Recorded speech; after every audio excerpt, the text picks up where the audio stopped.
Political science पढ़ रहे थे हम, और मुझे ऐसा क्यों लग रहा है लाइट कम जली हुई है क्लास में। कल हमने क्या पढ़ा था?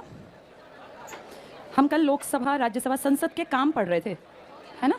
और उसमें क्या टॉपिक स्टार्ट हुआ था? अच्छा हाँ, हम ठीक है, बोर्ड पे आओ सब लोग, एक बार देखो ज़रा। कल हम लोगों ने संसद के कार्य पढ़े थे, संसद के काम, जिसमें याद करो हमने पढ़ा था इसका सबसे इंपॉर्टेंट काम है क्या बनाती है ये, और कानून कब बन सकते हैं? जब क्या चल रहा हो? सत्र। फिर आपने सत्र के टाइप्स देखे थे, बजट, मॉनसून, शीतकालीन। फिर हमने देखा था दूसरा बड़ा काम क्या करती है ये, इसके अलावा क्या हेडिंग थी दूसरी जो तुमने पढ़ी थी?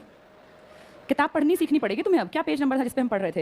ये देखो 84 पर विधायी शक्तियां पढ़ी, फिर कार्यपालिका शक्तियां पढ़ी थी। हमने ये देखा था कि जब भी आपके देश में काम करती है, काम कौन करेगी? सरकार।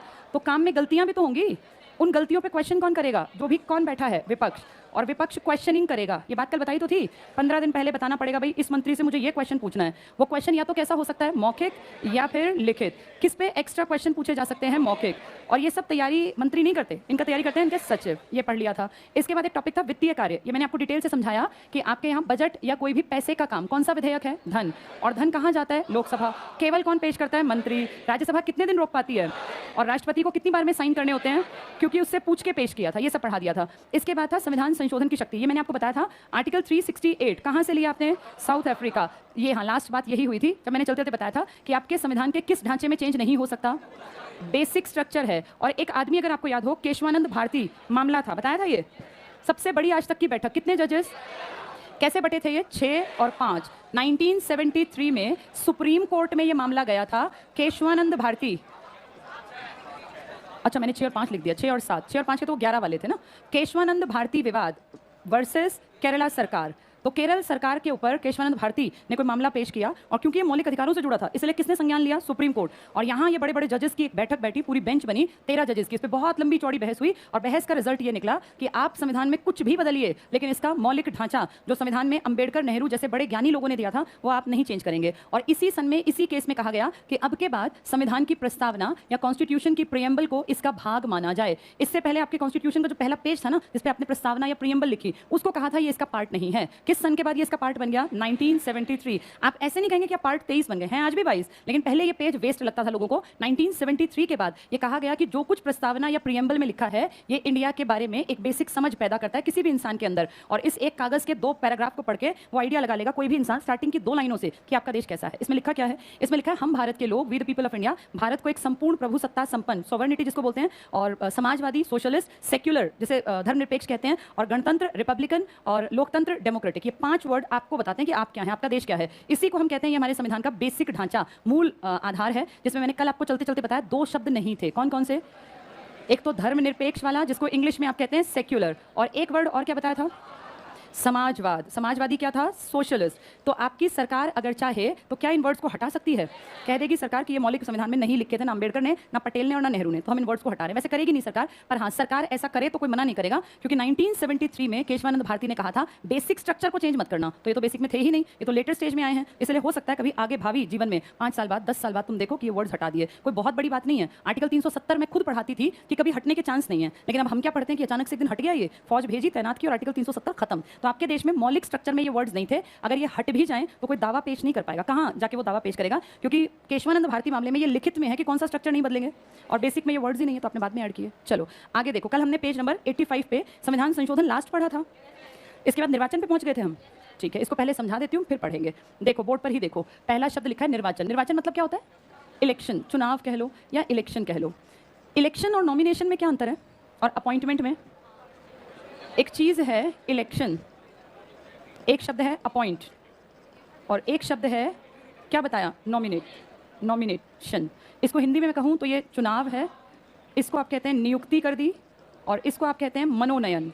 ये मैंने एक दिन पहले भी समझाया था, अब समझ लो ताकि दोबारा ना बताना पड़े, ये सब आएगा। मनोनयन आपके देश में याद करो आर्टिकल 331 और आर्टिकल 333, ये एंग्लो इंडियन के मनोनयन की बात करते थे, एक देश में और एक राज्य में। याद है? लोकसभा, विधानसभा। लोकसभा के 2 एंग्लो इंडियन और विधानसभा का 1। अब ये यूजलेस हो गए आर्टिकल, ये अमेंडमेंट 104 से, तो मैंने आपको समझा दिया था। मनोनयन हमेशा डायरेक्ट होता है, किसी का जिसको, जो उस ग्रुप को बिलोंग करता हो उसको राष्ट्रपति डायरेक्ट, भैया एक आर्ट में ये कलाकार हैं बहुत बड़े, ये कोई बहुत अच्छी थिएटर पर्सनैलिटी है, सोशल सर्विस करते हैं, डायरेक्ट 12 को भेज देता है आपका राष्ट्रपति। राज्यसभा में बैठ जाते हैं 12 आदमी जाके, महिलाएं भी हो सकती हैं। ये पीएम बताएगा कि सर ये आदमी भाई जया बच्चन है तो आर्ट से जुड़ी है, ऐसे मिथुन चक्रवर्ती आर्ट से जुड़े थे, सचिन तेंदुलकर भी खिलाड़ी थे, फॉर्म ऑफ आर्ट थी। ऐसे लोगों को कोई इलेक्शन नहीं लड़ना पड़ा, लेकिन वो जाके किस कुर्सी पे बैठ गए, एमपी बन गए। तो इनका क्या किया गया डायरेक्ट, समझ में आ गया, कहीं इलेक्शन में नहीं जाना, कहीं वोट नहीं मांगने, सीधे आपको बैठा देंगे मनोनयन।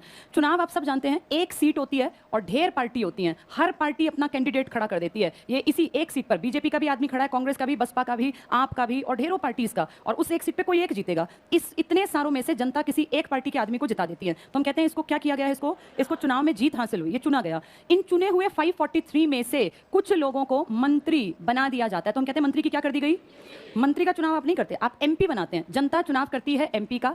इनमें से प्रधानमंत्री और मंत्री की क्या की जाती है, नियुक्ति कौन करता है, राष्ट्रपति। इलेक्शन कौन करती है, जनता। नॉमिनेशन भी कौन करता है, राष्ट्रपति। तीनों का अंतर समझ में आ गया। चुनाव एक सीट पर आप लोग बताएंगे भाई हमने ज्यादा वोट इसको दिए, ये जाएगा, ये एमपी बनेगा। उन एमपी में से कुछ को नियुक्ति मिलेगी, कोई विदेश मंत्री, कोई वित्त मंत्री, कोई महिला बाल विकास मंत्रालय, कोई ट्रांसपोर्टेशन मिनिस्टर, अलग अलग। ये चुन के आए थे 543, जनता में से नहीं बनाया। इनमें से कुछ की क्या कर दी गई, नियुक्ति। और कुछ लोग बाहर से ना चुन के आए थे, उनको डायरेक्ट बना दिया। क्या कर दिया गया, क्या आपका कोई मंत्री सीधे नियुक्त हो सकता है बिना इलेक्शन के? 99% नहीं, लेकिन 1% लिखा है। अगर कोई आदमी बाहर से, मान लीजिए प्राइम मिनिस्टर चाहता है किसी बाहरी आदमी को मैं वित्त मंत्री बना दूं, बनाएगा नहीं, एक एग्जांपल दे रही हूं, बाहर के आदमी को जो ना लोकसभा में चुन के आया हो और ना राज्यसभा में हो, तो एक कंडीशन है, बना दीजिए बाहर के आदमी को क्योंकि आपकी पावर है। लेकिन जिसको वित्त मंत्री बनाया, इसको विद इन 6 मंथ्स, 6 महीने के अंदर या तो लोकसभा चुनाव या राज्यसभा चुनाव जीतना पड़ेगा। अपनी कॉमन सेंस यूज करो। क्या लोकसभा चुनाव हर 6 महीने होते हैं क्या? नहीं। इसका मतलब इसके चांसेस तो नहीं है, 5 साल में चांस है। यहां आप अच्छी तरह जानते हो 1/3 मेंबर कितने साल बाद रिटायर होते हैं।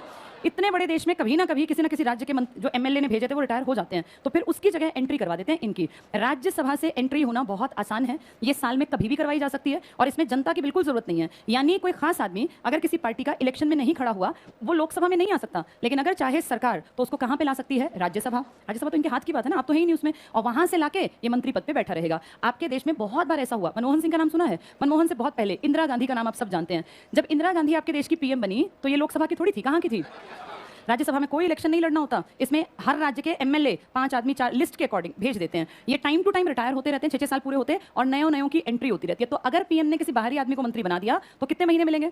चाहे महाराष्ट्र से बन जाओ आदमी, कोई फर्क नहीं पड़ता, केरल से बनो, उत्तराखंड से बनो, तुम्हें एमपी बन के आना है। और एमपी बन के आना बहुत आसान है, जो पावर में बैठा है उसके लिए कितनी बड़ी बात है। आज अगर देखें, मान लीजिए मोदी जी किसी बाहर के आदमी को मंत्री बना दे तो उनके लिए कोई बड़ी बात नहीं। वो कितने सारे राज्य, लगभग 11-12 में इनकी सरकार चल रही है ना, किसी भी राज्य से राज्यसभा का सदस्य बना देंगे, किसी भी राज्य से, चाहे वो केरल से बना दें, और उसको एमपी बना देंगे और राज्यसभा में आया तो मंत्री पद पे बैठा रहेगा, कोई हटा नहीं सकता। लेकिन अगर वो नहीं बनाते तो फिर कितने महीने में त्यागपत्र देना पड़ेगा? 6 महीने में। क्या ये पॉइंट समझ में आ गया? आपके देश में एमपी एमएलए निर्वाचन में भाग लेते हैं। अभी मैंने समझाया निर्वाचन मतलब चुनाव, तो इसका मतलब एमपी एमएलए भी किसी को चुनते हैं। किसको? तो ये 2 तरह के निर्वाचन होते हैं। एक आपके देश का सबसे बड़ा आदमी कौन है, वो राष्ट्रपति, और दूसरा बड़ा आदमी वो कौन है, उपराष्ट्रपति। Vice president of India, this is president of India. इन दोनों को तुमने और मैंने कभी नहीं भेजा। अमेरिका वाले अपने राष्ट्रपति को खुद बनाती है जनता, और नवंबर में बना देती है। जनवरी 20 को उसका ओथ टेकिंग, शपथ ग्रहण समारोह। जनवरी में अमेरिका में बहुत ज्यादा ठंड पड़ती है, बर्फ की पूरी आंधी चलती है और बिल्कुल रोड पे बर्फ ही बर्फ होती है, लेकिन इनकी जनता लाखों करोड़ों की संख्या में वहां पहुंचती है जिस दिन इनका राष्ट्रपति शपथ लेता है। क्यों? क्योंकि उसको बनाने वाली कौन है? अमेरिका की जनता।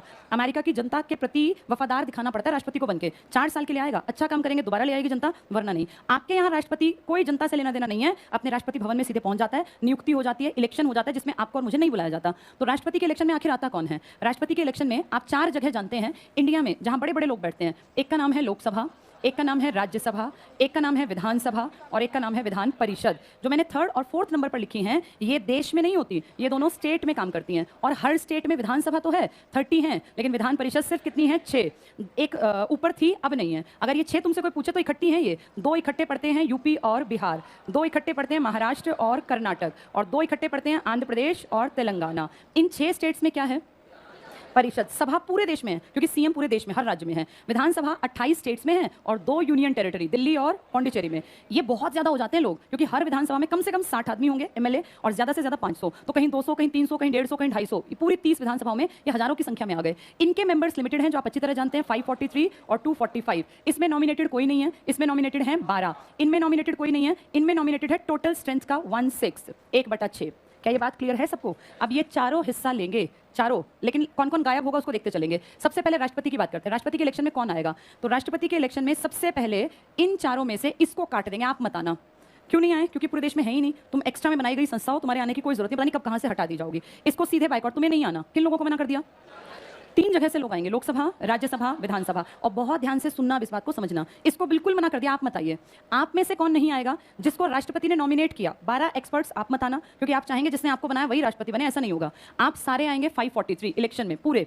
आप में से आएंगे 233, 12 मत आना। विधानसभाओं में हर जगह 60 से 500 के बीच में है, और ऐसा कितनी जगह है? 30 जगह। हरियाणा में 90 है, यूपी में 403 है, दिल्ली में 70 है, सब इसके बीच में है। और कितनी जगह पे मिलेंगे ऐसे? 30। तो सोचो कहीं 200, कहीं 150, कहीं 250, कहीं 300, इस तरह मिला के ये कई हजार आदमी बन जाएंगे। आप सब लोग आएंगे जब किसका इलेक्शन होगा? राष्ट्रपति का। कहां से एक को भी नहीं बुलावा भेजा? विधान परिषद। इन तीनों में से किसको हटा दिया? मत आना। नॉमिनेटेड को आप मत आना। इन सबको मिला के कहलाता है ये निर्वाचक मंडल। इसी को बोलते हैं इलेक्टोरल कॉलेजियम, इंग्लिश में इसका नाम है, क्योंकि इलेक्शन में हिस्सा लेंगे ना ये, इलेक्टोरल कॉलेजियम। और वैसे इसको बोल देते हैं निर्वाचक मंडल। पेपर में ये बहुत ज्यादा बार आता है, ऑप्शंस में ढेर चीजें लिखी आती है, वहां समझ नहीं आती, रटोगे तो फंस जाओगे। 4 चीजें हैं, लोकसभा, राज्यसभा, विधानसभा, विधान परिषद। परिषद से कोई नहीं बुलाया। इन तीनों में से कह दिया जो इलेक्टेड है बस वो आना, नॉमिनेटेड मत आना। लोकसभा में कोई नॉमिनेटेड नहीं है, विधानसभा में कोई नहीं है, सिर्फ राज्यसभा में है। और कितने हैं वहां? 12। बाकी सब आ जाना इसके इलेक्शन में। क्या ये पॉइंट क्लियर हो गया? अच्छा, अब ऐसे सेम पहुंचते हैं उपराष्ट्रपति के इलेक्शन पर। वहां भी 4 चीजें हैं, लोकसभा, राज्यसभा, विधानसभा, विधान परिषद। पहले किसको काट दिया था? अब दूसरी को भी काट दो। आप भी मत आना। किसका इलेक्शन है ये? उपराष्ट्रपति का, वाइस। आप भी मत आना, आप दोनों आ जाना। लेकिन इस बार थोड़ा सा चेंज किया, 543 एज इट इज। इनको कहा आप सारे ही आ जाओ। सारे में कौन कौन आ गए? नॉमिनेटेड भी आ गए। क्या राष्ट्रपति में थे नॉमिनेटेड? नहीं थे। यहाँ कहा नॉमिनेटेड भी है, क्योंकि कुछ ही लोग तो हैं, 700-800 लोग हैं। वहाँ तो फिर अलग अलग हजारों आ रहे थे। यहाँ एक अंतर है कि इसमें सभी शामिल हैं, जबकि पिछले वाले में क्या थे? केवल कौन लोग आए थे? उसका हिंदी में कहते हैं केवल निर्वाचित। किन लोगों को हटा दिया था? मनोनीत को, या नॉमिनेटेड जो लोग थे उनको नहीं बुलाया। क्या ये पॉइंट क्लियर है? दोनों में थोड़ा सा अंतर है। इसमें परिषद को हटा दिया, उसमें परिषद प्लस सभा को हटा दिया। इसमें लोकसभा, राज्यसभा, विधानसभा के सिर्फ नॉमिनेटेड मत आना, बाकी आ जाना। उसमें कह दिया नॉमिनेटेड भी आ जाओ और इलेक्टेड भी आ जाओ। क्लियर? देखो जरा, हाँ जी, वो बात चल रही है पाइपलाइन में राजस्थान और उड़ीसा की। अभी नहीं हुआ, बहुत दिनों से चल रहा है, सालों साल का प्रोसेस है, कई साल लगाएंगे। पेज 85 पर आ जाओ। हाँ, परिषद को, हाँ परिषद को, क्योंकि भंग करने का मतलब होता है बीच में तोड़ना फिर बना देंगे। परिषद कभी भंग नहीं होती, या तो है या तो नहीं है। और जैसे पंजाब था, बंगाल था, तमिलनाडु था, इनमें थी फिर खत्म कर दी, अभी तक नहीं बनाई। अब ओडिशा और राजस्थान कह रहे हैं हमारे लिए परिषद बना दो, ये बीच में नहीं टूटेगी। अब इन्होंने एक बड़ा अच्छा क्वेश्चन पूछा, सभी लोग सुनो इसको भी। 4 चीजें हैं, लोकसभा, राज्यसभा, विधानसभा, विधान परिषद। लोकसभा कैसी है? अस्थायी। कितने साल बाद टूटनी है? 5 साल। या तो 5 साल पूरे हो गए तो भी टूट जाएगी, और नहीं तो बीच में इसको भंग कर सकता है राष्ट्रपति। राज्यसभा कभी भंग नहीं होती, कभी भी। ये सेम अस्थाई है, और कितने साल बाद टूट जाएगी? 5 साल बाद। विधान परिषद बहुत जल्दी भंग नहीं होती, और बिल्कुल पूरी तरह से क्या हो सकती है? समाप्त। ये कभी ना तो भंग होगी और ना ही समाप्त। 1952 से चल रही है ये। समाप्ति के एग्जाम्पल मैं आपको दे देती हूँ। पहले पंजाब में, बंगाल में और तमिलनाडु में विधान परिषद थी, कश्मीर में भी थी, लेकिन अब पूरी तरह से क्या कर दी गई है? समाप्त। राज्यसभा ना भंग होगी ना ही समाप्त होगी। समझ में आ गया ये पॉइंट? चलो पेज नंबर 85 पे आ जाओ। संविधान संशोधन पढ़ लिया था हमने, निर्वाचन पे पहुंचो। पेज 85 पे निर्वाचन की हेडिंग। संसद के दोनों सदनों के निर्वाचित सदस्य राष्ट्रपति के निर्वाचन के लिए गठित निर्वाचक मंडल के अंग है। यानी राष्ट्रपति के इलेक्शन में कौन कौन हिस्सा लेगा? लोकसभा प्लस राज्यसभा प्लस विधानसभाओं के कौन? हाँ, निर्वाचित या इलेक्टेड। अगला टिक कर लो, संसद के सदस्य उपराष्ट्रपति का निर्वाचन करते हैं। यहाँ लिख लो ये बातें शॉर्ट में, जहाँ लिखा है राष्ट्रपति के निर्वाचक मंडल, इसके ऊपर लिखो LS plus RS plus VS के केवल elected members. Lok Sabha plus Rajya Sabha plus Vidhan Sabha के केवल इलेक्टेड, केवल निर्वाचित सदस्य। केवल का मतलब कौन नहीं है इसमें? मनोनीत नहीं है। एक कॉमन सेंस होती है भाई, केवल लिख रहे हैं मतलब दूसरे नहीं आएंगे। नेक्स्ट देखो, संसद सदस्य उपराष्ट्रपति का निर्वाचन करते हैं। उपराष्ट्रपति में कहाँ के लोग आए? संसद के। लिख लो LS प्लस RS के सारे, लोकसभा प्लस राज्यसभा के सभी। सभी से क्या मतलब? नॉमिनेटेड भी और इलेक्टेड भी, मनोनीत भी और निर्वाचित भी। तो दोनों में बेसिक अंतर 2 चीजों का हो गया। क्या क्या अंतर हुआ? लोकसभा में कहाँ के लोग भी थे राष्ट्रपति के इलेक्शन में? विधानसभा। इसमें कहाँ के नहीं थे? उपराष्ट्रपति में, विधानसभा। राष्ट्रपति के में कौन नहीं थे? इसके में है नॉमिनेटेड नहीं थे, इसके में है। महाभियोग का अधिकार। महाभियोग एक प्रोसेस है, थोड़ा सा सुन लो इसको। इसको इंग्लिश में बोलते हैं इम्पीचमेंट। जब राष्ट्रपति पढ़ाऊंगी ना तब दोबारा नहीं समझाऊंगी, आज ध्यान से समझ लेना। वहां सिर्फ वर्ड बता दूंगी, फिर तुम्हें याद आ जाएगा। शब्द है महाभियोग। अभियोग होता है किसी के ऊपर कोई मुकदमा दायर करना। आपका राष्ट्रपति अगर गड़बड़ करे, राष्ट्रपति सिर्फ एक गड़बड़ कर सकता है, क्या करेगा ये? संविधान का उल्लंघन करेगा, और कुछ नहीं करेगा। ये सिर्फ एक गलती करेगा कि ये कॉन्स्टिट्यूशन के अकॉर्डिंग काम ना करे। तो संविधान का उल्लंघन करने पर इसको समय से पहले हटाने के लिए कौन सा प्रोसेस चला देंगे? महाभियोग। अब इसको ध्यान से समझ लेना, टफ है ये, पढ़ के समझ में नहीं आता। इसका प्रोसेस ऐसे होगा कि महाभियोग सिर्फ 2 जगह लाया जा सकता है, या तो लोकसभा या राज्यसभा। जब इसका इलेक्शन हुआ तो कहाँ के लोग भी आए थे? विधानसभा। अब नहीं आएंगे, हटाते टाइम वो नहीं आएंगे, वो बनाते टाइम आएंगे। अगर लोकसभा को लगता है राष्ट्रपति गलत कर रहा है, ठीक काम नहीं कर रहा, तो लोकसभा लोकसभा अपने अध्यक्ष को या अपने जो भी इसका स्पीकर है इसको एक लेटर देगी, लोकसभा के सदस्य, और उस लेटर में साइन होने चाहिए टोटल नंबर ऑफ एमपी जो लोकसभा में बैठते हैं उनमें से 1/4 के। मान लीजिए 543 है तो 1/4 543 का उतनों के साइन होंगे, और इस पर लिखा होगा कि हम लोगों को ऐसा लगता है कि ये राष्ट्रपति ढंग से काम नहीं कर रहा और इसके ऊपर हम लोग ब्लेम लगा रहे हैं, फला फला फला, हमारे पास इसके प्रूफ हैं। तो ये कागज किसको दे दिया इन्होंने? लोकसभा के अध्यक्ष को, क्योंकि राष्ट्रपति के खिलाफ है तो उसको तो देंगे नहीं। अब ये लोकसभा अध्यक्ष इस कागज को पढ़ेगा और देखेगा यार बहुत सारे लोग दुखी हैं राष्ट्रपति से, ये उस राष्ट्रपति के पास कागज को भेज देगा और राष्ट्रपति को कहेगा कि सर 14 डेज का टाइम है, आपके ऊपर इस कागज में 5 ब्लेम लगे हैं, 4 लगे हैं, आपके ऊपर इन पे बहस होगी, डिस्कशन चलेगा, और अगर आपको लगता है कि ये बातें गलत हैं तो आप खुद आइए, अपने वकील को भेजिए, अपने बिहाफ पे डिस्कशन होगा। अगर लोकसभा को लगेगा कि आपने गलत नहीं किया तो महाभियोग खत्म, और अगर लगेगा कि आपने गलत किया तो आप अपने आप को प्रूफ कीजिए कि मैं गलत नहीं हूं। कितने दिन का टाइम दे दिया? राष्ट्रपति अपना वकील करेगा, अपने जितने उसके पास हैं प्रूफ वो सब इकट्ठे करेगा, और 14 डेज बाद राष्ट्रपति जहां से कागज आया, या तो लोकसभा या राज्यसभा, वहां या तो खुद जाएगा, स्वयं जाएगा, या अपने बिहाफ पे अपने वकील को भेज देगा, और वहां फिर बहस होगी। वो ब्लेम लगाएंगे, सर आपने ऐसा किया, कहेंगे नहीं मैंने ऐसा नहीं किया, देखो इसके खिलाफ ये प्रूफ है। फिर वो कहेंगे इन केस ये अपनी बात को ढंग से रख पाया और वो इसकी बात को मान गए, कन्विंस हो गए, तो ये महाभियोग प्रक्रिया खत्म। लेकिन अगर वो कन्विंस नहीं हुए और ये अपनी बात को ढंग से नहीं रख पाया तो वहां पे बहस हुई, और बहस के बाद उन लोगों ने एक तरह का निर्णय लिया, जैसा कि सुप्रीम कोर्ट लेता है, एक तरह से न्याय का निर्णय लिया, और उसके बाद उनके अगर 2/3 लोग नहीं मानते राष्ट्रपति की बात तो इसे बोलते हैं विशेष बहुमत, और वो कहते हैं साइन करके जी हमें राष्ट्रपति हटाना है। साइन शुरू में कितनों ने किए थे? बहस के बाद कितनों ने कर दिए? अब राष्ट्रपति गलत है या नहीं है मैटर ही नहीं है, अब ये है कि आपके खिलाफ 2/3 ने कह दिया लिख के, अब आपको हटना पड़ेगा। एक और चांस देते हैं, यहां से वो फाइल किसके पास जाएगी? अब राज्यसभा भी उसके ऊपर जांच करेगी, ऐसा नहीं कि तुरंत जांच करेगी, प्रोसेस करेगी पूरा, और अगर जांच में इसको भी लगता है कि राष्ट्रपति गलत है और इसके भी 2/3 कहते हैं हमें भी लगता है राष्ट्रपति ने गड़बड़ की, हटा देते हैं। दोनों के 2/3 मिलके अगर इस फाइल पे साइन कर देते हैं तो राष्ट्रपति 1000 बेगुनाह हो 1000 बार, लेकिन उसके खिलाफ महाभियोग पारित हो गया और अब उसको अपनी राष्ट्रपति के पद से इस्तीफा देना पड़ेगा। आज तक इंडिया में कोई भी राष्ट्रपति महाभियोग से नहीं हटा, ये रिस्पेक्ट की बात है, अच्छी बात है। तो महाभियोग एक बहुत बड़ी प्रक्रिया है, और क्योंकि ये लोकसभा राज्यसभा में चलती है इसलिए इन दोनों को कह देते हैं कि ये अर्ध न्यायिक प्रक्रिया यानी सेमी जुडिशरी प्रोसेस भी कंडक्ट कर सकती हैं। वैसे जुडिशरी प्रोसेस सारा सुप्रीम कोर्ट देखता है आपके देश में, लेकिन अगर आ जाए अर्ध न्यायिक सेमी जुडिशरी प्रोसेस को कौन कंडक्ट कर सकता है तो आप कहेंगे हमारी लोकसभा और राज्यसभा। किस प्रोसेस में ये बन जाती है अपने आप में कोर्ट की तरह? इम्पीचमेंट। किस पे लगेगा? सिर्फ कितने लोगों के स्टार्टिंग में साइन चाहिए, कितने दिन का टाइम दिया, कहां पे डिस्कशन हुआ, जिसने कागज भेजा, राष्ट्रपति खुद भी आ सकता है और अपने वकील। अगर वो अपनी बात नहीं रख पाया और कितनों ने कह दिया भाई ये गलत बोल रहा है, 2/3, फिर फाइल कहां गई? सेकंड हाउस में, कहीं भी हो सकती है। फिर सेकंड हाउस में क्या की गई, और इसलिए क्या बन गई है? सेमी जुडिशियली, इसका ना अर्ध न्यायिक। और फिर यहां से भी 2/3, तो भैया हटो। आज तक कितने हट गए?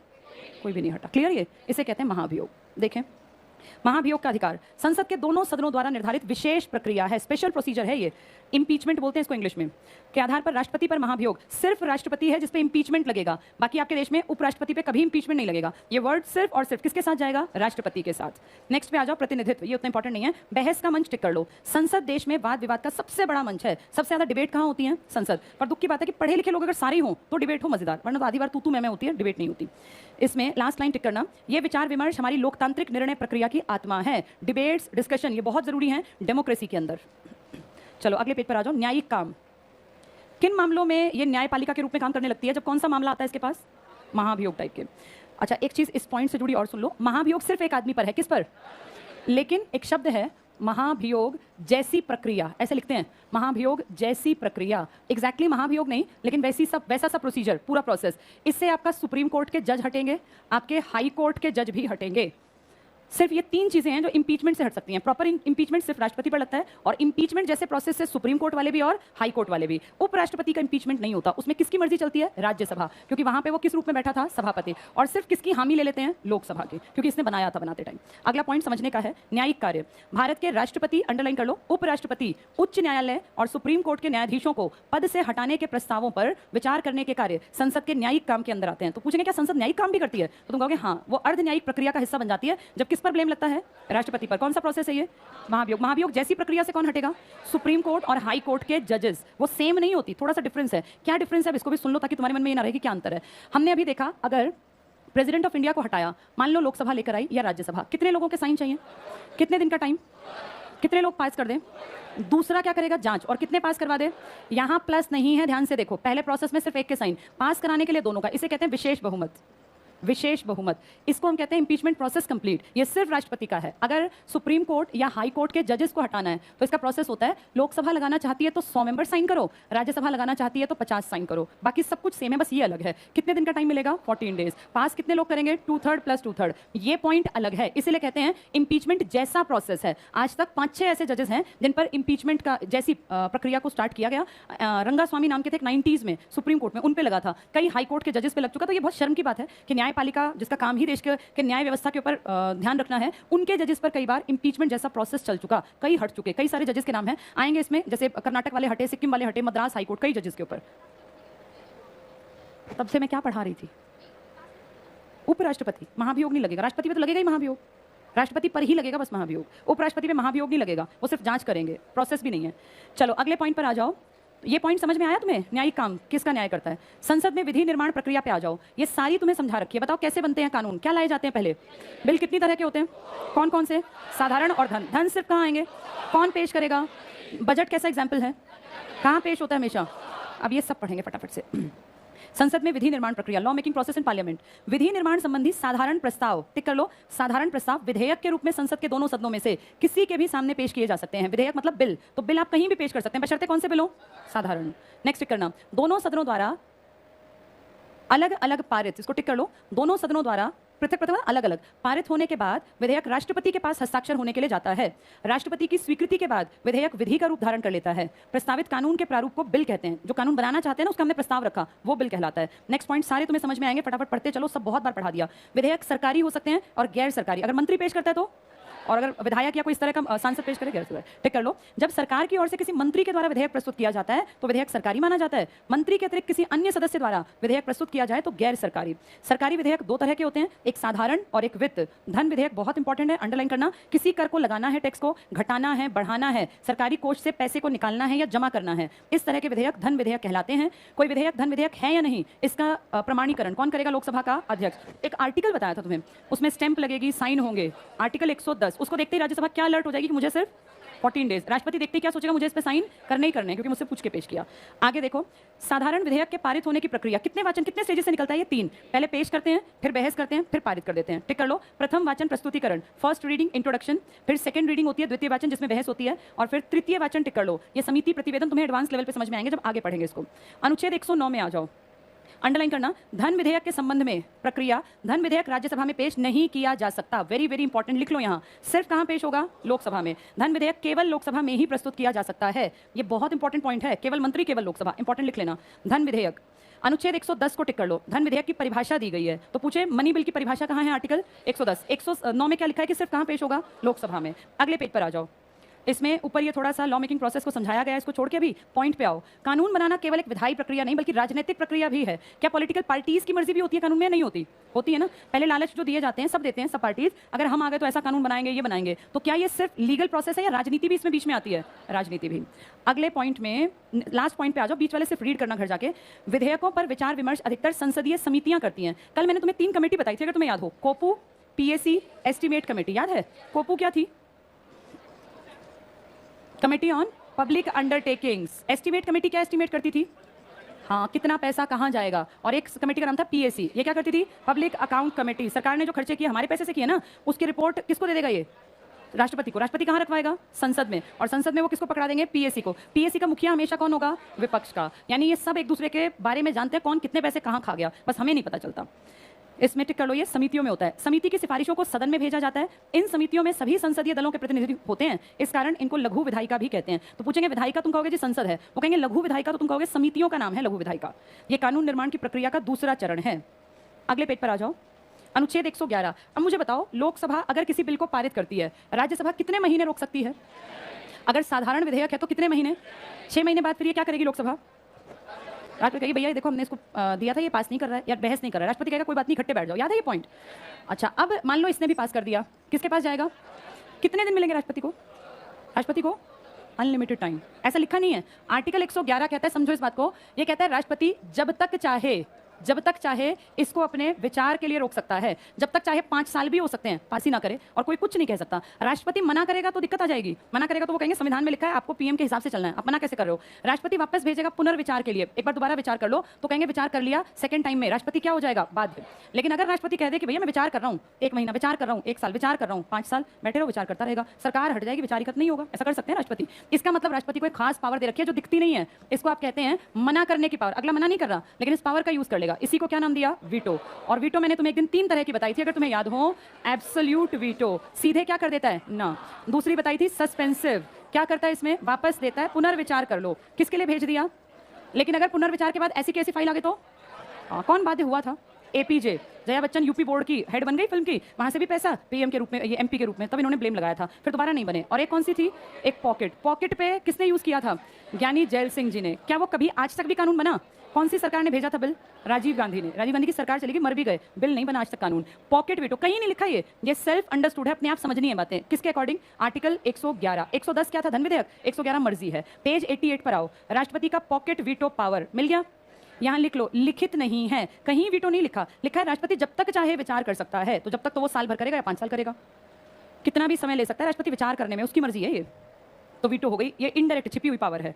112 में टिक कर लो, बजट है, तो पूछेंगे इंडिया में बजट किस आर्टिकल के तहत, 112, बजट कैसा विधेयक, तो कहाँ पेश होगा, कौन पेश करेगा, राष्ट्रपति से पूछेंगे क्या पहले, क्यों पूछेंगे, धन विधेयक है, धन उससे पूछ के पेश करते हैं। यहाँ लिख लो बजट के पास धन विधेयक, धन विधेयक, इसलिए राष्ट्रपति से पहले पूछेंगे भी और सिर्फ लोकसभा में पेश करेंगे और केवल मंत्री करेगा।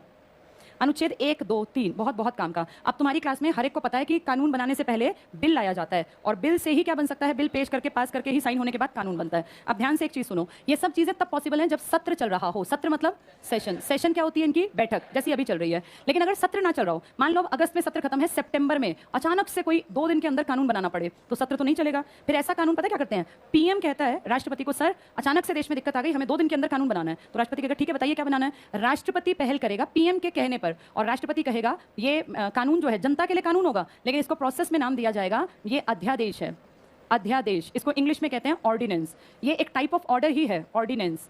अधि का आदेश है, अधि मतलब ईश्वर होता है, आपके यहाँ सबसे बड़ा आदमी राष्ट्रपति है, तो आप कहते हैं इसका आदेश है, अध्यादेश राष्ट्रपति का ऑर्डर। मेरे तुम्हारे लिए कानून है, लेकिन उसको पॉलिटिकल साइंस कैसे समझती है, देखो राष्ट्रपति जो कानून बनाए अपनी तरफ से, वो कानून ना कह के क्या कहलाएगा, ये अध्यादेश तुम्हारे मेरे लिए अगले दिन कानून बन गया, हम वैसे ही मानेंगे जैसे कानून मानते हैं, लेकिन इस कानून को, अध्यादेश को सिर्फ तब तक माना जाएगा जब तक कि सेशन स्टार्ट ना हो। मान लो ये अगस्त में आता है, आपका अगला सेशन कब बैठना है, शीतकाल वाला, नवंबर दिसंबर में ना। इन केस आप नवंबर में देखते हैं बैठ गया इनका सेशन, तो फिर जिस दिन बैठेगा ना, एक एग्जांपल ले लो, 25 नवंबर को बैठा, तो 25 नवंबर से पहला दिन इसको 42 डेज के अंदर अंदर लोकसभा और राज्यसभा से पारित कराओ। राष्ट्रपति के कानून को आप किस किस से पारित कराएंगे, लोकसभा और राज्यसभा, कितने दिन के अंदर, 42 डेज के अंदर। 42 डेज मतलब कितने हफ्ते हुए, 6 वीक, 6 7 42 होता है ना, कितने हफ्ते के अंदर, 6 हफ्ते। अगर 6 हफ्ते में आपने राष्ट्रपति के अध्यादेश को लोकसभा राज्यसभा से पारित नहीं कराया तो ये ऑटोमेटिकली खत्म। 99.9% ये पारित करवा लिया जाता है क्योंकि इसको बनवाया पीएम ने था और लोकसभा में पीएम की ही चलती है, उसी का बोलबाला है। तो इसको ऐसे समझते हैं बहुत आसान सी भाषा में, ताकि हमें लंबे टाइम तक याद रहे, बोर्ड पे ही समझना इसको। कानून बनाने का तरीका क्या है,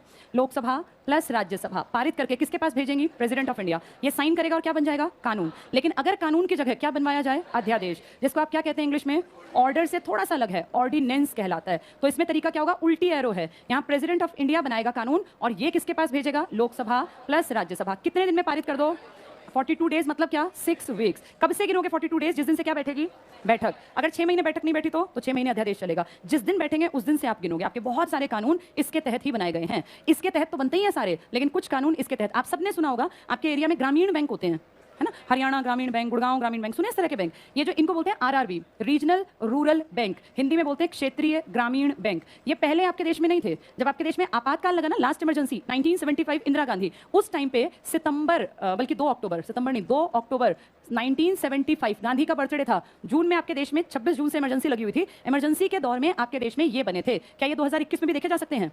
इसका मतलब अध्यादेश क्या बन गया अपने आप, कानून। तो जब बैठक बैठी होगी तो किसने पास कर दिया होगा, लोकसभा राज्यसभा। ये बैंक आपके कानून से नहीं बने थे, ये बैंक आपके अध्यादेश से बने थे। बाद में किस रूप में पारित करा लिया, कानून। एरो इस तरफ चले राष्ट्रपति से तो वो ऑर्डिनेंस है, और अगर वो लोकसभा राज्यसभा से राष्ट्रपति तक जाए तो वो कानून है। इसके लिए बिल पेश किया जाएगा, ये डायरेक्ट कानून है, बाद में इसको पेश किया जाएगा। क्या ये पॉइंट क्लियर हो गया? इसका आर्टिकल भी सुन लो, इसका आर्टिकल है 1, 2, 3। कौन सा आर्टिकल है? हाँ, 123 आर्टिकल है राष्ट्रपति की पावर कानून बनाने की। राष्ट्रपति साइन नहीं कर रहा, राष्ट्रपति बना रहा है। जब साइन किया तो वो सीधे तरफ से एरो थी, अब एरो उल्टी तरफ से जा रही है। ये ऑर्डिनेंस है, राष्ट्रपति की शक्ति है ये। अगला पॉइंट देखो, यही है इसमें अनुच्छेद 123 1 2 3 राष्ट्रपति की अध्यादेश जारी करने की, ऑर्डिनेंस इशूइंग पावर, अंडरलाइन कर लो, बहुत काम की है। पढ़ेंगे, संसद के विश्राम काल में, जब सेशन नहीं है, किसी अति आवश्यक विषय पर राष्ट्रपति के हस्ताक्षर से बनने वाला अस्थायी कानून। अस्थायी क्यों कह रहे हैं इसको?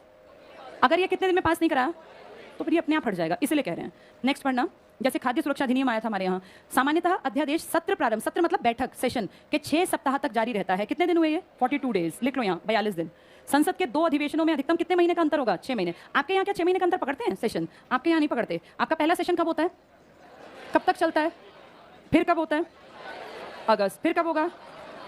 कॉन्स्टिट्यूशन में लिखा है 2 सत्र के बीच में कितने महीने का अंतर? 6। कहते हैं अधिकतम, आप करते ही नहीं। आप खुद देखो, जनवरी से हम स्टार्ट करते, दिसंबर से देखें, जनवरी में सेशन नहीं है, फरवरी मार्च अप्रैल में, फिर कब नहीं है? जून में नहीं है, फिर जुलाई अगस्त, फिर सितंबर अक्टूबर में नहीं है। आपके 6 महीने कहाँ पकड़े? आप तो एक 2 महीने में ही सत्र किए जा रहे हो। तो आपके यहाँ अध्यादेश लाने की जरूरत बहुत ज़्यादा पड़ती है, कम रहती है, क्योंकि आपके यहाँ सेशंस चलते ही रहते हैं। हाँ, अगर फिर भी कभी विश्राम काल यानी जब सेशन नहीं चल रहा तब कानून बनाना हो तो कानून का नाम क्या रख देंगे आप? अध्यादेश बना देंगे। जल्दी से अगला पॉइंट देखेंगे। तो अध्यादेश अधिकतम कितने महीने का अंतर होगा सेशंस में? 6 महीने का। संसद के वर्ष में 3 सत्र हैं, टिक कर लो। बजट सत्र फरवरी से मई, सबसे लंबा। और बजट कैसा विधेयक है? धन विधेयक। कहाँ पेश होगा? केवल लोकसभा। लिख लो इसके पास, धन विधेयक। इसमें एक ब्रेक आता है, मैंने नाम बताया था, सैंडविच ब्रेक, सिर्फ इसमें आता है। लिख लो यहाँ, सैंडविच ब्रेक। किस सेशन में आएगा? बजट में। 15-20 दिन का ब्रेक होता है एक, सैंडविच ब्रेक। ये तो बिना किताब के बैठे हैं ना, फिर ये कैसे नंबर आएंगे तुम्हारे? घर जाके कहाँ से पढ़ोगे? यहाँ बैठ के कोई थोड़ी की कथा हो रही है, राम कथा सुन रहे हैं।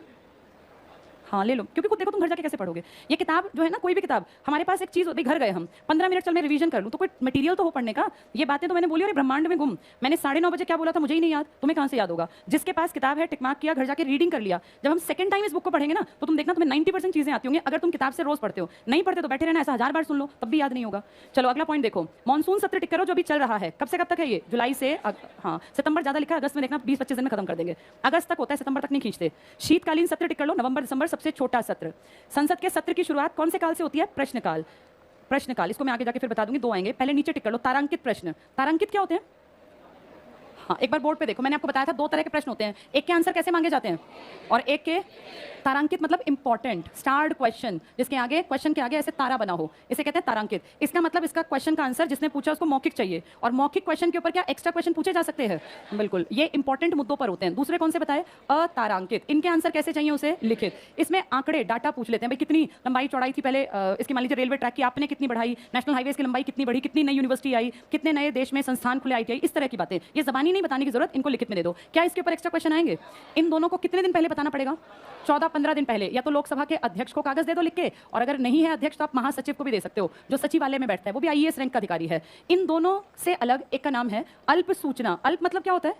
कम, थोड़ा। कहते हैं 10 दिन पहले अगर मुझे बताया ना, तो तुमने मुझे बस अल्प सूचना वाले क्वेश्चन पूछे हैं। अगर आप 10 दिन पहले मंत्री को बताते हैं कि जी मैं आपसे ये क्वेश्चन पूछूंगा, या अध्यक्ष बताता है जी ये आदमी आपसे ये क्वेश्चन पूछेगा, वो भी कहीं ना कहीं का MP है, तो कहते हैं कि अच्छा कितने दिन दिए हैं? सिर्फ 10 दिन। तो ये कौन सी सूचना वाले हो गए? अल्प सूचना। 10 दिन कम होते हैं तैयारी के, ये इसको अल्प सूचना कहते हैं। देखो पहला पॉइंट, तारांकित प्रश्न मौखिक रूप से, या लिख लो मैक्सिमम 20 पूछे जाएंगे, बस ये जो जबानी बताने वाले 20 से ऊपर क्वेश्चन नहीं पूछ सकते, मैक्सिमम 20। अतारांकित प्रश्न कर लो जब जवाब लिखित रूप में दिया जाता है। अल्प सूचना दोनों में से किसी भी रूप में दे दो। कितने दिन मिलेंगे तुम्हें? 10 दिन मंत्री को। अब नीचे आ जाओ, सामान्य विधेयक और धन विधेयक। 2 मोटी बातें सबको याद रखनी है। साधारण विधेयक कहाँ पेश हो सकता है? कहीं भी। कौन पेश कर सकता है? कोई भी। धन विधेयक केवल लोकसभा, केवल मंत्री। मंत्री पेश करेगा तो सरकारी कहलाएगा, और बिना मंत्री पद के पेश करेगा क्या? वो सेम पॉइंट है। पहला पॉइंट देखो, सामान्य विधेयक पढ़ेंगे। पहला, सामान्य विधेयक संसद के किसी भी सदन में, टिक कर लो किसी भी सदन, बस। दूसरा पढ़ो, धन विधेयक केवल लोकसभा में, अंडरलाइन कर लो केवल लोकसभा, राज्यसभा में नहीं। यहां लिखो आर्टिकल 109। सेकंड पॉइंट पढ़ो, सामान्य विधेयक प्रस्तुत करने से पहले राष्ट्रपति की परमिशन नहीं लेनी पड़ती। अगर कोई कॉमन बिल है तो उसके लिए परमिशन की जरूरत नहीं है। दूसरा पढ़ लो इसके सामने, धन विधेयक से पहले राष्ट्रपति की सिफारिश जरूरी है। तो किसकी प्रायर परमिशन ली गई है? राष्ट्रपति की। क्या राष्ट्रपति मना कर देगा साइन करने से? किस विधेयक पे मना कर देगा? साधारण पे। अगला पॉइंट पढ़ना, सामान्य विधेयक की स्थिति में लोकसभा और राज्यसभा को समान इक्वल राइट्स हैं, दोनों बराबर हैं कॉमन बिल्स में। लेकिन धन विधेयक के लिए लोकसभा को संपूर्ण शक्ति प्राप्त है, राज्यसभा सिर्फ कितने दिन रोक पाएगी? 14 डेज तक। नेक्स्ट कर लो, सामान्य विधेयक में संयुक्त बैठक, ज्वाइंट सेशन बुलाया जाएगा, धन विधेयक में संयुक्त बैठक का प्रावधान नहीं है। तो क्या धन विधेयक में दोनों इकट्ठे बैठ सकती हैं? सारी किसकी मर्जी है? कितने दिन दिए उसको? अगर नहीं तुमने साइन किया तो पड़े रहो फाइल लेके, हम किसके पास पहुंचा देंगे? राष्ट्रपति। राष्ट्रपति मना कर देगा धन विधेयक को? नहीं करेगा। अगला, राष्ट्रपति साधारण विधेयक को पुनर्विचार के लिए लौटा सकता है। भाई रिकंसीडर कर लो, एक बार दोबारा देख लो, जबकि राष्ट्रपति इसे स्वीकृति देने के लिए बाध्य है। क्यों नहीं लौटा सकता? परमिशन के बाद पेश किया था, पहले ले रखी थी। इसके बाद आ जाओ अगले पेज पर। ये बाकी 2 पॉइंट अभी समझ में नहीं आएंगे, छोड़ दो। इसमें सीधे पहुंचो अगले पेज पर, तारांकित प्रश्न लिखा है देखो। स्टार्ट क्वेश्चन मिल गया, फटाफट से टिक करेंगे। जब प्रश्न पूछने वाला सदस्य, इसको समझते चलो बस, संसद में तुरंत उत्तर चाहता है, अंडरलाइन करो तुरंत उत्तर। ये तुरंत भी कितने दिन पहले का होता है? 15 दिन। ये तुरंत है 15 दिन वाला। तो वह प्रश्नों के शीर्ष पर तारा लगा देता है, इसे तारांकित प्रश्न कहा जाता है, स्टार्ट क्वेश्चन। स्टार्ट क्वेश्चन का उत्तर तुरंत मौखिक रूप से दिया जाता है। इसके संबंध में पूरक प्रश्न भी पूछे जा सकते हैं, सप्लीमेंट्री क्वेश्चंस। कोई प्रश्न तारांकित माना जाए या नहीं, इसका निर्णय लोकसभा का अध्यक्ष या सभापति करेगा। कितने क्वेश्चन हो सकते हैं तारांकित? 20 लिख लो यहाँ, मैक्सिमम 20। अतारांकित पे आ जाओ, इनके कैसे चाहिए आंसर्स? लिखित तो कितने ही मांग लो, 230 क्वेश्चन पूछ सकते हैं ये। अतारांकित के पास लिख लो 230 क्वेश्चन, 230 क्वेश्चन पे आंकड़े मांगे जा सकते हैं सरकार से। पढ़ेंगे अतारांकित क्या होते हैं। जब प्रश्नकर्ता अपने प्रश्न का उत्तर तत्काल नहीं चाहता, वो प्रश्न के शीर्ष पर स्टार नहीं लगाता, उसे अनस्टार्ड या अतारांकित प्रश्न कहते हैं। इसका उत्तर लिखित रूप में दिया जाता है, इसमें पूरक प्रश्न नहीं पूछा जाता। इसके संबंध में मंत्री प्रश्न का लिखित उत्तर सदन के पटल पर रख देता है। कितने दिन पहले सूचना देनी जरूरी है? 15 दिन। यहाँ लिख लो, दोनों की सूचना 15 दिन पहले देनी आवश्यक, वरना नहीं देगा मंत्री जवाब। इसकी इन्फॉर्मेशन 15 डेज पहले देनी होती है। और अगर 10 दिन मिले हैं तो क्या कहते हैं, कौन सी कितनी है? अल्प सूचना। हमें बहुत शॉर्ट नोटिस पे आंसर देना है। इसमें दोनों तरह के आते हैं, मौखिक भी और लिखित भी। अल्प सूचना प्रश्न का संबंध लोक महत्व के तात्कालिक मामले से, जो कि पब्लिक इंपॉर्टेंस का हो, उसके लिए। साधारण प्रश्न के लिए निर्धारित अवधि की बजाय टिक कर लो कम समय की सूचना पर। कितने समय दिया गया? 10 दिन। इसका उत्तर साधारणतः मौखिक दिया जाता है। अगली लाइन में टिक करना, 10 दिन पहले की सूचना आवश्यक। उनके लिए कितने दिन है? 15 दिन। ये पब्लिक से जुड़ा कोई मैटर होता है, इसमें ये नहीं कि यूनिवर्सिटी कॉलेज, इसमें कोई ऐसा मुद्दा जो बहुत जरूरी है। पूरक प्रश्न क्या होते हैं? सप्लीमेंट्री क्वेश्चन क्या होते हैं? किस पे पूछे जाएंगे? स्टार्ट पे, अनस्टार्ट पे? स्टार्ट पे। कितने पूछ सकते हैं? स्टार्ट 20, और ये वाले लिखने वाले 230। कौन से लिखित भी हो सकते हैं, मौखिक भी, दोनों? अल्पकाल। कितने काल के टाइम मिलता है? 10 दिन का। पूरक प्रश्न सप्लीमेंट्री क्वेश्चन पढ़ लो। जब मंत्री द्वारा किसी प्रश्न का उत्तर दिया जाता है, उस उत्तर की किसी बात को लेकर जो प्रश्न पूछा जाता है उसे पूरक प्रश्न कहते हैं। तारांकित प्रश्नों के पूरक प्रश्न पूछे जा सकते हैं। क्या ये टॉपिक क्लियर हो गया? चलो, शून्यकाल में बता देती हूँ, पढ़ा कर दूंगी। 2 काल हैं आपके यहाँ पर, एक का नाम है शून्यकाल और एक का नाम है प्रश्नकाल। तुम जानते हो मंत्रियों की बैठक का स्टार्टिंग टाइम क्या है? जैसे तुम्हारा यहाँ आने का 8 बजे का टाइम है, वो अपने घर से कोई 6:30 निकलता होगा, कोई 7, कोई 7:15, कोई 7:30। इन मंत्रियों की बैठक शुरू कितने बजे होती है? सुबह के 11 बजे। 11 से 12 और 12 से 1। इस टाइम के क्वेश्चन पहले से नहीं बताने, इस बात को ध्यान से सुनना और समझना, कल नहीं बताऊंगी फिर। इस टाइम को आप कहते हैं प्रश्नकाल, क्वेश्चन आवर, और इसे आप कहते हैं 0 आवर, शून्यकाल। इनके नाम ऐसे क्यों पड़े? ये आपने दिया, शून्यकाल दुनिया में कहीं नहीं है, आपने दिया ये नाम, आपके मीडिया ने यूज किया। 12 बज के, जैसे 12 बजे जब इनका सेशन है, जैसे मान लो आज सेशन है तो 12 बजे शून्यकाल होगा। इसका टाइम पीरियड में कोई भी क्वेश्चन पहले से बताया नहीं होता। इसमें ये नहीं कि 10 दिन पहले बताएंगे, इंस्टेंट क्वेश्चन पूछेंगे कोई भी। और ये क्वेश्चन पूछने वाले 100% लोग कौन होते हैं? विपक्षी। और किससे पूछते हैं? ये सत्ताधारी से। इसके क्वेश्चन प्री डिसाइडेड नहीं होते। मंत्री को नहीं पता मुझसे क्या पूछेंगे आज 12 बजे से 1 बजे के बीच में, इसके बाद नहीं पूछना, 1 घंटे में खत्म। 11 बजे जब ये लोग सुबह सुबह आते हैं, इनकी सुबह का जो पहला घंटा है, इस टाइम के प्रश्न पहले से निर्धारित होते हैं। और ये जो स्टार्ट और स्टार्ट क्वेश्चन है ना, ये प्रश्न काल में ही उठाने हैं। ऐसे नहीं कि पूरे दिन ही बोलते जाओगे कि 3 बजे जी मैं ऐसे नहीं करना। 1 घंटा शुरू का मिलेगा। आज ये 4 MP इन 4 मंत्रियों से क्वेश्चन पूछेंगे, पहले से पता है इस मंत्री को ये वाला आंसर देना है, इसको ये वाला। तो जो 1 घंटा स्टार्टिंग की कार्यवाही का है, उसमें क्या पूछे जाते हैं? और प्रश्न कितने टाइप के होते हैं? स्टार्ट, अनस्टार्ट टाइप के, मौखिक लिखित वाले। और जो उसके बाद का 1 घंटा है, उसमें कुछ नहीं पता, कोई भी इंपॉर्टेंट टॉपिक आप पूछ लेंगे मंत्री से। लेकिन ये ऐसे क्वेश्चन होते हैं जो जनता से जुड़े होते हैं, कोई अलग से नहीं पूछते, रोजमर्रा के जीवन के। दोनों समझ में आ गए? ये कौन सा टर्म आपने दिया है? नहीं था पहले? शून्यकाल। ये पहले 12 बजे शून्यकाल। चलो आज इतना ही पढ़ेंगे।